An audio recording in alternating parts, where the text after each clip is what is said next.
আসসালামু আলাইকুম দর্শক, চলে আসলাম কৃষক কিভাবে কষ্টের ফসল ঘরে তোলার জন্য কি কষ্টে না তাদের হচ্ছে। দেখেন, এটা হচ্ছে নওগাঁ জেলার পোশা উপজেলা নিতপুর ইউনিয়নের বালাসহিত মৌজার পারঘাটি নামক স্থানে। এখানে দেখতে পাচ্ছেন রাস্তার কি অবস্থা, দেখেন দেখা।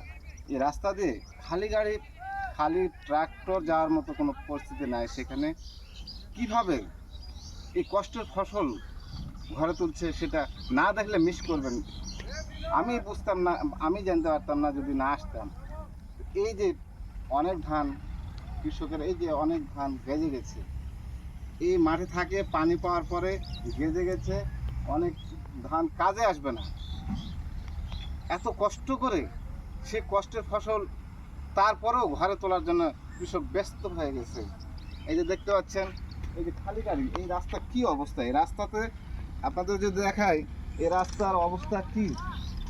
এখানে খালি গাড়ি, খালি ট্রাক্টর পার হতে পারছে না, সে যা ধান নিয়ে কীভাবে পার হবে।